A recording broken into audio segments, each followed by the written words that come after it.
Plus de 6 ans après le double meurtre de Medinatoul Salam, le procès des présumés auteurs se tient aujourd'hui à Mbour. Cheikh Béthio Thioune en liberté provisoire et 16 de ses disciples sont poursuivis pour association de malfaiteurs, homicide involontaire, entre autres. Les Tiantakoun incarcérés à la MAC de Thiès avaient entamé une grève de la faim pour réclamer leur jugement. La santé, l'éducation et la justice au front, des syndicats de ces secteurs continuent leur mouvement d'humeur. Une grève de 72 heures pour le site juste, début du 13e plan d'action pour l'Alliance des syndicats de la santé. Les inspecteurs et inspectrices de l'éducation déroulent leur 11e plan d'action. Hausse du prix du ciment, le coût passe de 3 000 à 3 500 francs, une mesure normale selon le directeur du commerce intérieur. Les nouveaux prix ne sont pas dictés par les cimenteries, précise Ousmane Bey.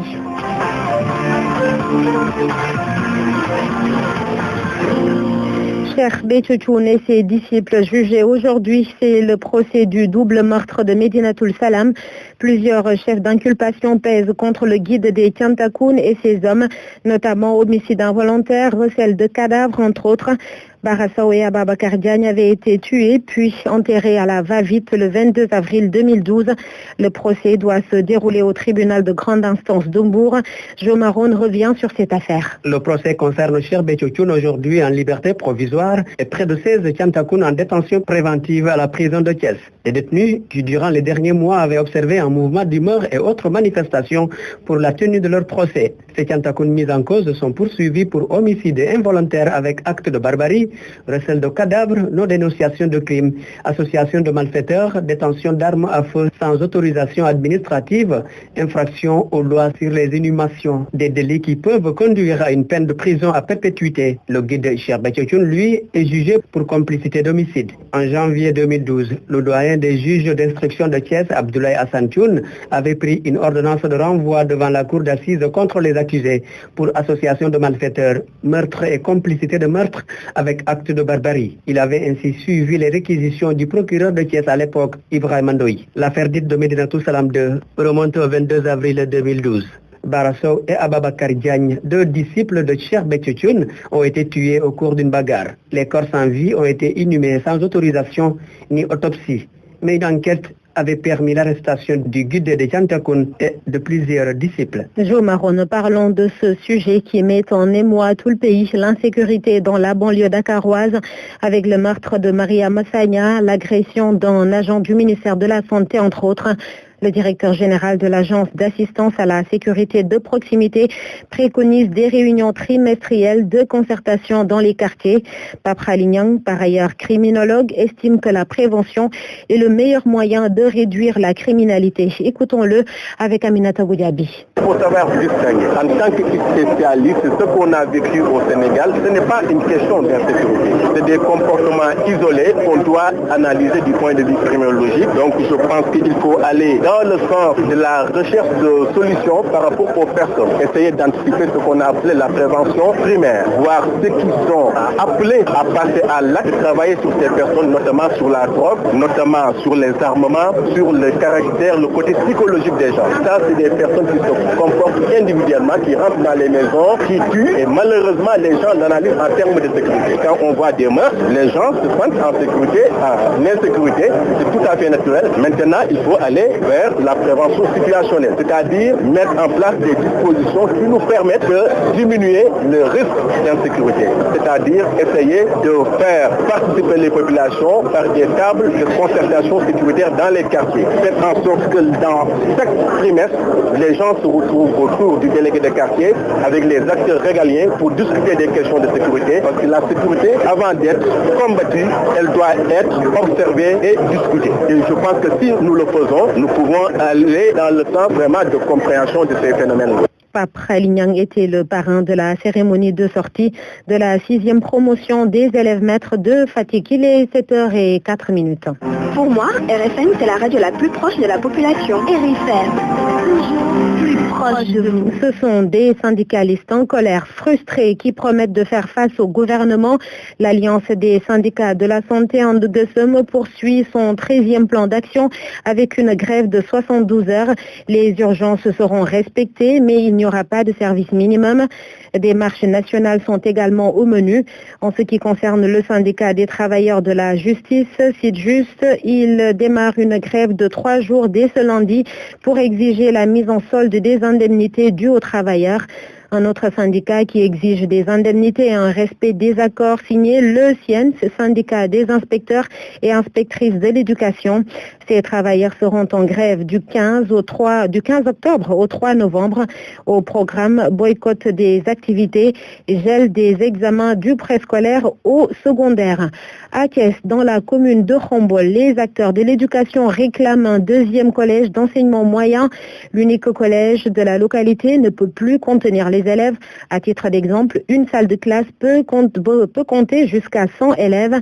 Difficile d'étudier dans ces conditions et pourtant la commune a de bons élèves qui ont d'ailleurs été primés lors de la journée de l'excellence. Cher Anta Diop.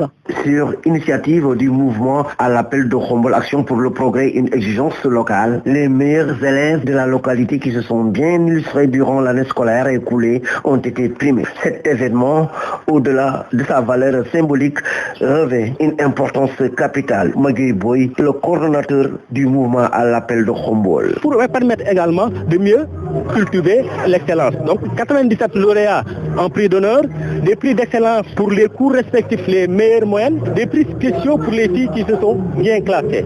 Évidemment, il y a des sacs remplis de fournitures, il y a des trophées, il y a des ordinateurs et des tablettes. Il faut motiver l'enfant, il faut lui donner quelque chose de valeur symbolique qui va le motiver aujourd'hui, motiver les générations futures. Ces élèves peuvent, à travers les trophées, comme Messi est en train de collectionner ses ballons d'or, les élèves de Khombole, fièrement, vont collectionner les trophées du prix d'excellence, de sorte à motiver leurs petits frères et à motiver les générations futures. L'initiateur de cette journée a profité de l'occasion pour lancer un appel aux autorités académiques de la région. Que Khombole a besoin d'avoir un deuxième frère. Celui que nous avons ici abrite 1500 élèves. 1500 élèves dans un collège. Les autres doivent réfléchir à nous permettre d'avoir un deuxième collège pour permettre à celui-ci de souffler. Cette initiative est bien appréciée par les autorités administratives, politiques et coutumières qui comptent bien accompagner Magui Boy dans cette volonté de mieux cultiver l'excellence à Khombole. RFM Thiès, Cheikh Anta Diop. Cheikh Anta Diop, la commune de Ndiob primée ce lundi par la FAO à Rome. Cette commune du département de Fatick est récompensée pour ses performances dans le domaine de l'agriculture. Les rendements s'y sont multipliés ces dernières années. Ndiob est la seule commune africaine à recevoir cette distinction. 7 autres pays au niveau mondial également ont reçu ce prix. Aminata Goudiaby. Au départ, c'était 2000 initiatives publiques de promotion de l'agriculture qui ont été présentées à la FAO au niveau mondial. Après plusieurs sélections, l'initiative du Sénégal et particulièrement celle de la commune de Ndiob fait partie des 8 à être primées. Et les distinctions seront remises aujourd'hui à Rome à l'Assemblée générale de la FAO. Omar Ba est le maire de Ndiob. Nous sommes la seule commune africaine à être primée pour être plus précis. Donc au niveau international, c'est l'Inde, c'est l'Équateur, c'est les États-Unis, en Europe c'est le Danemark et après ces pays c'est le Sénégal à travers la commune de Ndiob. Les performances agricoles ont valu à cette commune du département de Fatick cette récompense et à Ndiob, selon le maire, c'est l'agriculture bio qui est la plus pratiquée. Nous avons essayé de travailler à promouvoir l'agroécologie, cette agriculture saine et durable qui n'utilise pas les produits chimiques de synthèse. Et sur cette base, nous avons organisé les agriculteurs, nous les avons formés, nous les avons appris à utiliser le compost, à utiliser l'engrais organique. Et nous avons fait passer le rendement agricole de 350 kg à plus de 1000 kg en moyenne. Et nous avons obtenu dans certains villages des pics de 1500 kg à l'hectare. Nous nous sommes dotés de 2 unités qui vont nous permettre de transformer cette production agricole. Dans le domaine de l'élevage également, beaucoup d'initiatives ont été prises par les autorités municipales de Ndiob. Nous avons mis en place un forail qui est le plus grand forail de la région. On a une piste de 500 millions. Nous prolongerons cette liste qu'elle traverse toute la commune qui serait une voie pastorale. Les autres communes de la région de Fatick sont invitées à s'inspirer de ce modèle pour amoindrir le taux de pauvreté. Aminata Goudiaby, Fatick RFM. Le prix du sac de ciment est passé de 3 000 à 3 500 francs. Le directeur du commerce intérieur, Ousmane Bey, juge cette augmentation normale. Il réfute la thèse selon laquelle cette hausse est dictée par les cimentiers. Ousmane Bey est avec Mamadou Diagne. La taxe sur le ciment qui a été instituée par l'État du Sénégal en 2017 cette taxe n'était pas prise en compte par les cimentiers, prise en charge par les cimentiers.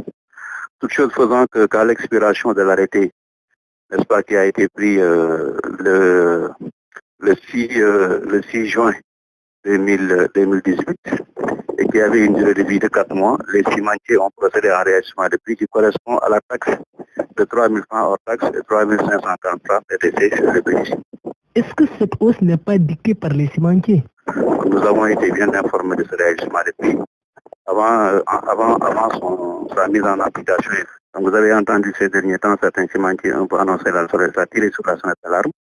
Ce qui fait qu'aujourd'hui, en tout cas, cette mise en application de cette taxe, en tout cas qui correspond à 3 000 hors taxe et 3 540 francs TTC, n'est qu'une prise en compte, en tout cas, de cette taxe-là qui a été instituée en 2017 et qui jusqu'ici n'était pas prise en compte dans les prix. Ousmane Daye, le directeur du commerce intérieur, il y a plutôt une hausse de 3 000 à 3 500 francs sur la tonne de ciment, sur le prix donc de la tonne de ciment. On parle politique avec le congrès de la Ligue démocratique. Nicolas Ndiaye devient le nouveau secrétaire général. Il assurait jusque-là l'intérim après la démission de Mamadou Ndoye. La Ligue démocratique compte soutenir le président Macky Sall à la prochaine présidentielle. Nicolas Ndiaye est au micro de Oumar Mbow. La feuille de route a été tracée par le Congrès.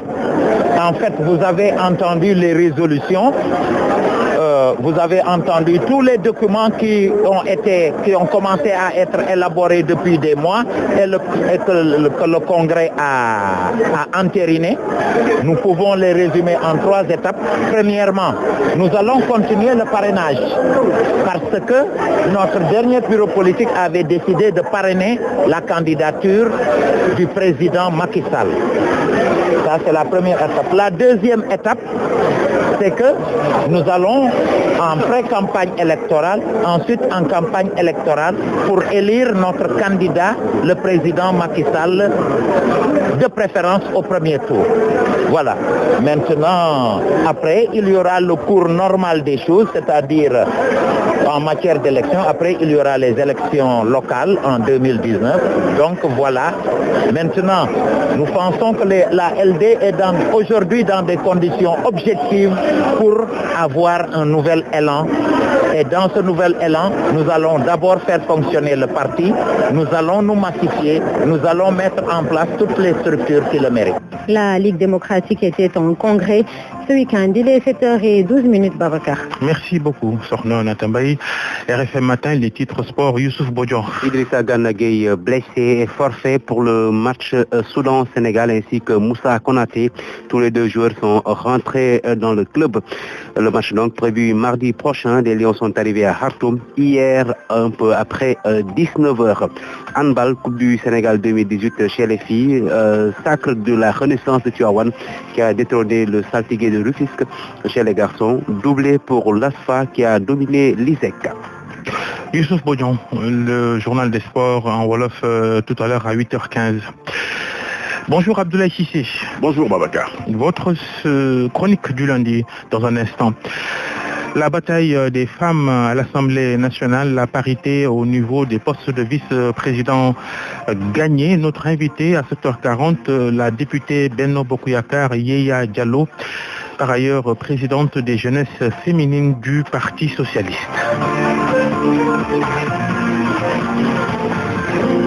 La culture, à partir de vendredi prochain, l'île de Gorée va abriter la 4e édition du festival Gorée Cinéma.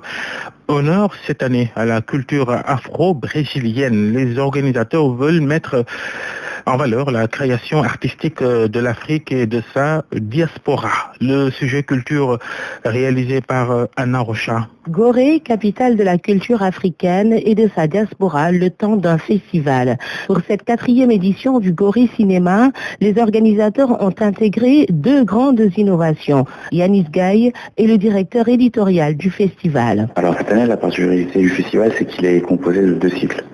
Le premier est consacré à la culture afro-brésilienne et il aura lieu le vendredi et samedi 19 et 20 octobre.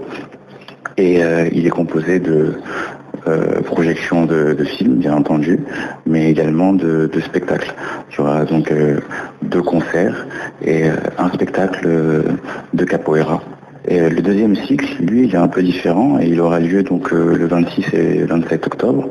Et il rassemble à la fois une exposition de photographie où on a donc rassemblé les travaux de 3 photographes autour d'une thématique qui est Histoire de petites gens. Sur 60 propositions, 15 courts-métrages ont été finalement retenus. Les films seront projetés toute une nuit pour montrer la richesse et la diversité de la culture africaine. Avec la nuit du court-métrage, ce qu'on a voulu faire, en fait, c'est rassembler le plus de diversité et de richesse possible dans les travaux qui sont proposés.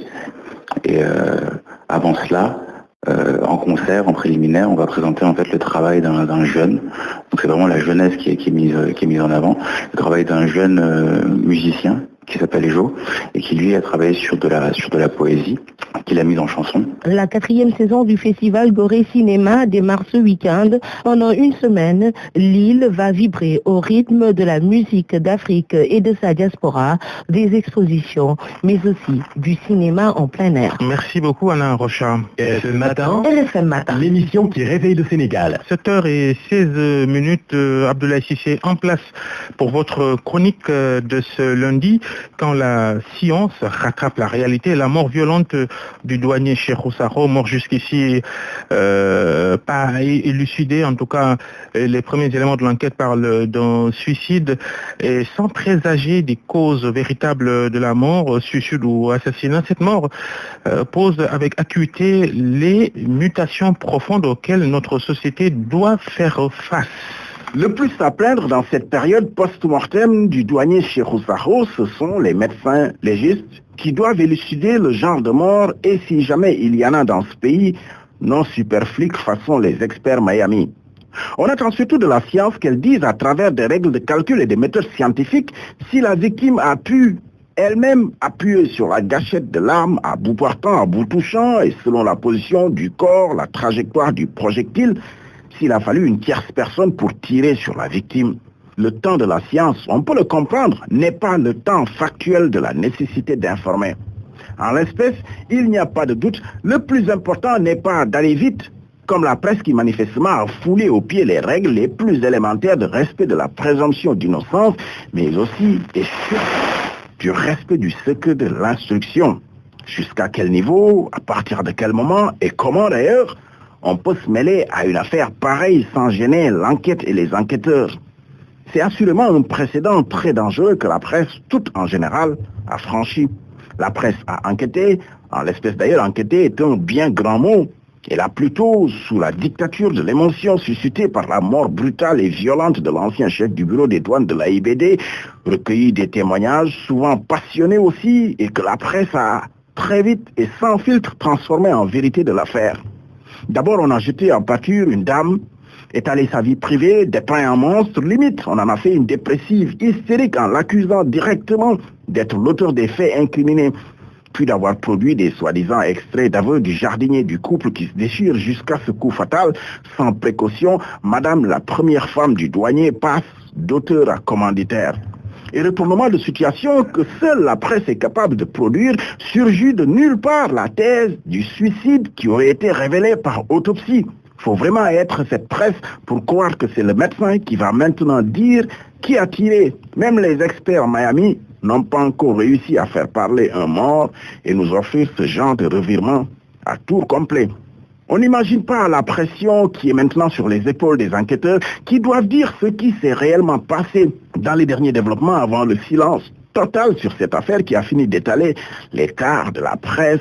La famille du douanier réfute par avance la thèse du suicide et juste retour de flamme, la femme autrefois jetée en pâture à l'opinion menace aussi de porter plainte contre ses accusateurs et rapporteurs de bruit qui l'ont manifestement atteint. Dans un pays très ancré dans les traditions et valeurs religieuses, dire en effet de quelqu'un qu'il s'est suicidé est grave de conséquences. Désigner aussi une épouse congédiée par son mari comme étant une criminelle peut être lourde de conséquences. Que la famille de la victime ait des soupçons sur quelqu'un parce que connaissant le passé tumultueux du couple est une chose. Le publier sans filtre au point d'en faire une vérité d'enquête de police est une toute autre chose qu'on devait bien se garder de franchir à cette étape-ci de l'enquête.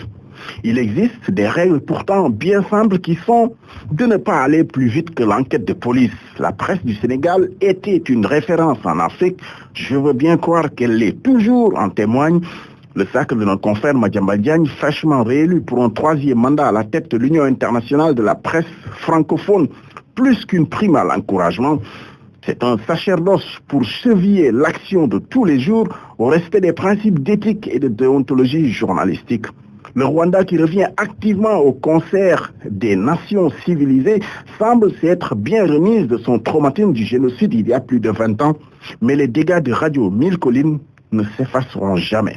À bon entendeur, bonne journée. Abdoulaye Cissé, prochaine chronique lundi. Merci, 7h, bientôt 21 minutes. Merci d'écouter RFM Matin. RFM, presse du jour. La revue de presse préparée par Barthélémy Ngom et Barthélémy, l'observateur qui s'intéresse au budget 2019 du Sénégal. Eh bien oui, mon confrère raconte ce lundi les comptes de Macky Sall parlant de la loi de finances 2019. L'Obs fait part d'un énorme fossé entre les résultats de l'exercice 2018 et la réalité du terrain. La santé, l'éducation, l'agriculture, la dette publique, le taux de croissance, entre autres, rien ne colle avec les notes des experts, ce que l'observateur appelle le grand maquillage. Quand on parcourt le document de la loi des finances 2019, note le journal du groupe Futur Média, l'on se croirait dans un autre pays autre que le Sénégal, ou même dans un rêve, car les chiffres communiqués par le ministère des Finances pour résumer la situation socio-économique présentent le Sénégal comme un pays où tout va bien. Une situation qui, selon mon confrère, ne reflète pas la réalité sur le terrain. Oumar Wali Zoumarou, un syndicaliste de l'éducation, se désole de la situation et soutient que le mode de calcul que le gouvernement utilise est totalement faux. Sur la dette publique, l'économiste Maïssa Babou déclare qu'elle a mis le Sénégal dans une tension de trésorerie extrême. Dans le témoin, justement, Déthié Fall descend Macky Sall. Il a échoué, qu'il se prépare à rendre également le pouvoir l'année prochaine comme Abdoulaye Wade en 2012 laisse entendre le vice-président du parti Rewmi. C'est inadmissible ce qui se passe au Sénégal, s'indigne un autre leader politique, Ousmane Sonko, pour ne pas le nommer. Le leader de PASTEF, à l'image de Déthié Fall, dénonce le mal-vivre des Sénégalais, situation qu'il impute à Macky Sall. Pour Ousmane Sonko, dans l'Observateur, ce ne serait pas un péché de fusiller Diouf, Wade et Macky, ce qui fait dire à Libération que Sonko dérape. Un autre responsable politique dans un autre journal, Zator Mbaye, qui déballe sur Doudou Wade dans les Échos. Ce dernier, selon le responsable progressiste, avait 5 millions par mois à l'Assemblée nationale qu'il n'a jamais justifié. Et il enfonce le clou.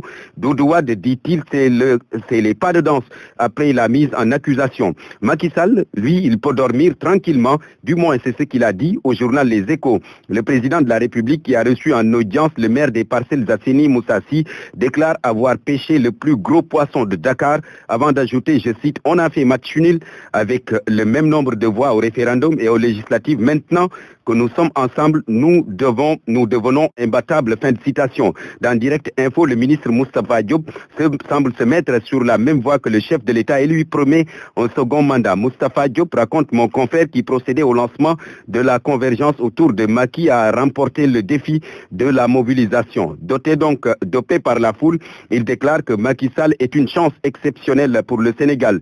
Moustapha Diop, dans Direct Info, ne tarit pas d'éloges à l'endroit du chef de l'État. C'est un grand homme. C'est un grand homme d'État respecté à travers le monde, un guide hors pair, un visionnaire donc, dont l'action depuis son accession au pouvoir a fini de convaincre plus d'un.